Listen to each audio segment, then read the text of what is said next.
It was supposed to be a typical afternoon taping of the Kelly Clarkson show, full of feel-good stories, lighthearted banter, and promotional chatter about Sandra Bullock's latest Netflix thriller.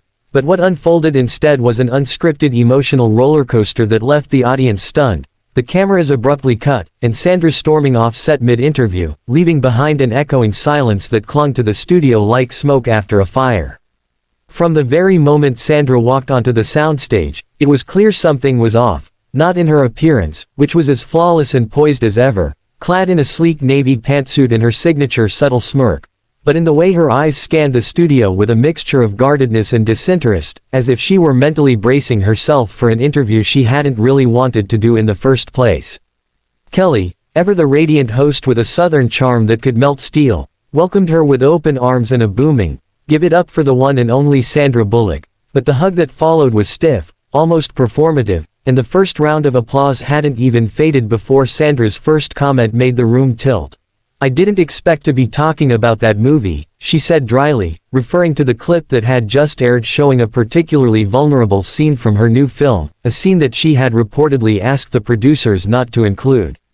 Kelly, momentarily thrown off, laughed it off. "Oh girl, I loved that scene. So powerful," but Sandra's expression didn't budge. "Powerful," she repeated, her voice sharp as glass. It was a breakdown. It wasn't scripted. And now it's ratings bait. That's when the tension crept in like fog rolling across a highway, slow at first but thickening with each second. Kelly, sensing the shift, tried to steer the conversation toward safer territory, asking about Sandra's children and upcoming projects, but every response came with a bite, a sense of defense, as if Sandra felt ambushed rather than invited. Then came the moment that detonated the entire segment. Kelly, holding a card with talking points from the producers, asked about Sandra's past struggles with fame and how she's managed to stay grounded. Harmless enough, in theory, but to Sandra, who had just spent the last 3 months fiercely guarding her privacy after a highly publicized family loss, it felt like a low blow. "Do you know what it's like," she began, her voice trembling with restrained fury, "to wake up and see your life reduced to tabloid bullet points, only to be asked to share in front of a live audience like it's therapy for everyone else's entertainment?" Kelly, clearly caught off guard, tried to interject, "I didn't mean," but Sandra was already rising from her seat, pulling off the tiny microphone clipped to her lapel, her hands shaking. "I came here to talk about the film. Not to be dissected." The audience gasped, some whispering nervously, while the stage manager gestured frantically to the camera crew to cut to commercial. Kelly, now standing too, reached out gently, "Sandra, I really didn't mean to upset you, but it was too late." Sandra, heels clicking against the polished floor like a ticking clock, walked briskly off the set without another word, disappearing behind the curtains as the crew scrambled to adjust. What followed was 10 seconds of dead air, a lifetime in broadcast time, before the backup host music began to play and Kelly, clearly flustered but holding it together, turned to the camera with a strained smile and said, "Well, we'll be right back, folks." But backstage, the mood was electric with shock and confusion. Producers huddled in corners, trying to piece together what had gone wrong. Interns darted back and forth delivering updates. "She's left the building," one whispered, and Kelly sat alone in her dressing room moments later, staring at the floor, muttering, "What just happened?" Social media, of course, exploded within minutes.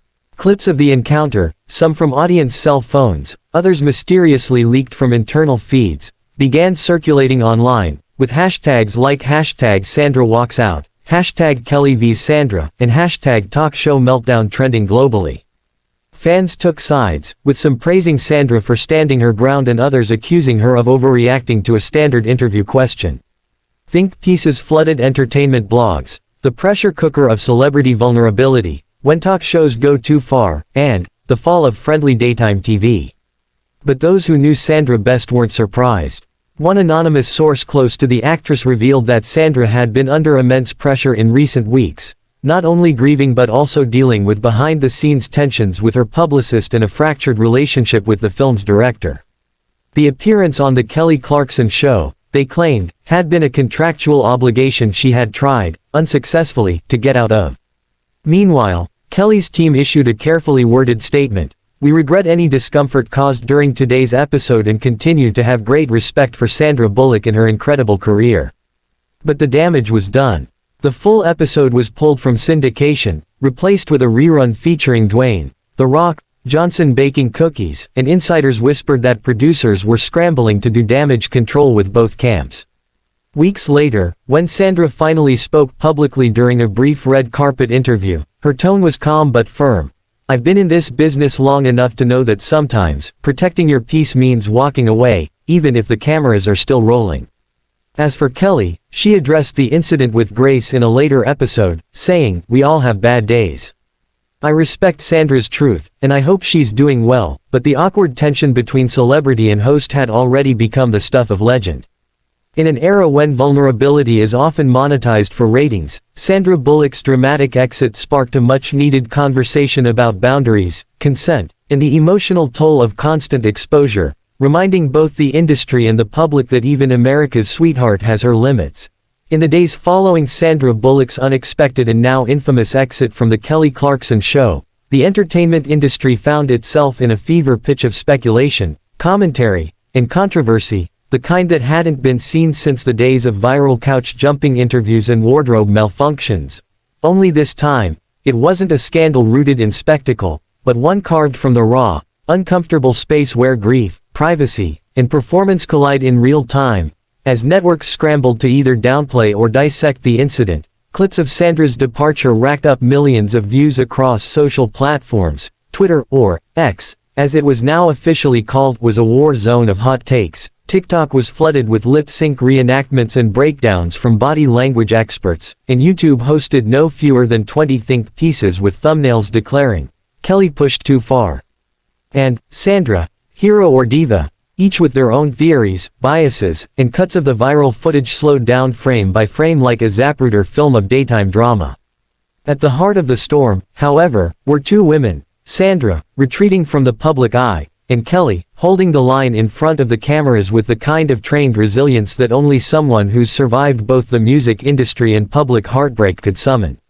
Sources close to Sandra told Variety that the actress was deeply disappointed with how the interview was handled, particularly the decision to air the unauthorized clip from her film, a scene that, according to insiders, had been recorded under emotional distress shortly after the passing of her longtime partner and fellow co-parent, Brian Randall, whose death from ALS had shaken her private world to its core. Sandra had reportedly requested the clip be pulled after previewing it the day before, but a miscommunication between her management and the show's producers meant it was still queued for broadcast, turning what should have been a simple sit-down into a raw re-traumatization live on daytime TV. Meanwhile, Kelly's camp insisted there was no malice, only missteps. Her staff released a second, more detailed statement clarifying that Kelly herself had not selected the clips and had only seen the show notes minutes before going on air. Kelly Clarkson has always conducted her interviews with compassion and authenticity, the statement read. She was unaware of any objections to the clip and regrets the emotional distress it may have caused. Still, not everyone was convinced, especially after a behind-the-scenes audio recording leaked on Reddit days later, in which an assistant producer could be heard saying, "We need something emotional, Sandra crying is pure gold," sparking accusations that the show had knowingly baited a viral moment at the expense of a grieving guest. As the controversy grew, so did the division. Fans of Bullock organized under hashtags like #ProtectSandra and #GriefIsNotContent, calling for boycotts of the show and flooding NBC's social media with comments demanding an apology. Others, particularly longtime Clarkson fans, saw the incident as an overreaction, claiming Sandra had let personal grief turn into professional aggression. And then there were the think pieces, the inevitable cultural essays that poured out of outlets like The Atlantic, The Cut, and BuzzFeed News, examining everything from the commodification of vulnerability on talk shows to the blurred line between public persona and private pain. One particularly viral piece titled, "Who Owns a Celebrity's Grief?"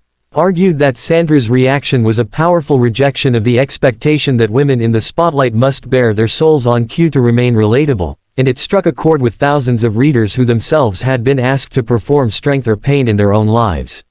Even former talk show hosts chimed in. Oprah, in a rare interview, said she felt deep empathy for both women and reflected on her own experiences navigating emotional territory with guests.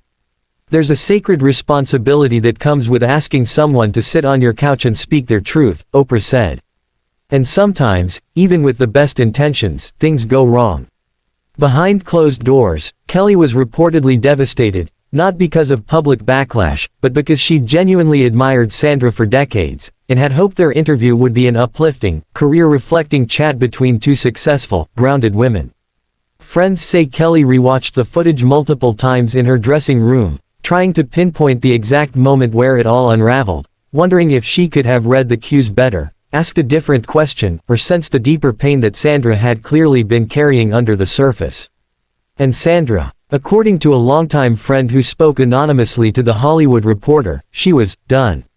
Not just with press, done with interviews, done with the facade. She doesn't need this anymore, the friend said. She made her peace with walking away years ago. The only reason she kept doing press was out of loyalty to her films and the people she worked with. But that loyalty's been tested now. In the following weeks, Sandra canceled her remaining promotional appearances, pulled out of a scheduled panel at a major film festival, and was even rumored to be in talks about taking an extended hiatus from acting altogether. Meanwhile, Kelly's show saw a strange uptick in viewership, thanks to morbid curiosity and media attention, but also began facing questions about its ethics, its editorial decisions, and the increasingly blurry line between heartwarming TV and emotional exploitation. The network began reviewing its policies for guest consent and content vetting, quietly adding stricter approval protocols for future appearances. Then came the surprising twist, a joint statement, released exactly 1 month later. In a move no one expected, Sandra and Kelly issued a brief, shared message through their publicists, stating, "We've spoken privately. We've both reflected. Emotions were high, and intentions were misunderstood. We hold mutual respect for each other and are moving forward with grace." The statement was neither an apology nor an explanation, it was something in between, a public declaration of closure in an era obsessed with dragging drama out for clicks and chaos. And while some skeptics accused the move of being a PR cleanup, others saw it as a refreshing alternative to the usual celebrity clapbacks. Still, Sandra didn't return to the public stage, and Kelly, while continuing her show, noticeably shifted her tone. Less bubbly, more measured, her interviews now laced with a gentle awareness that hadn't been there before. Guests commented on it, viewers noticed it, something in daytime TV had changed. Months later, when Sandra was spotted vacationing in Iceland with her children, far from the buzz of Hollywood, a paparazzi photo captured her smiling. Not a red carpet smile, not a media-trained smirk, but a real one, small and soft at the corners, the kind that blooms when no one's asking you to explain yourself. And back in Burbank, Kelly closed out a season finale with a solo performance. No guests, no interviews, just her and the piano, singing a stripped-down version of "Piece by Piece" that left half the audience in tears, the other half in stunned silence. It wasn't until the final chorus that she glanced up, briefly, at the camera, and said softly, "To anyone who's ever felt misunderstood, you're not alone." And in that moment, even those still dissecting the infamous walk-off felt something unspoken pass between them, like a curtain slowly falling on a chapter that had held up a mirror to the complicated expectations placed on women in the public eye. Expectations to be strong, soft, open, polished, raw, all at once. And maybe, just maybe, that mirror had finally cracked enough for something more honest to shine through.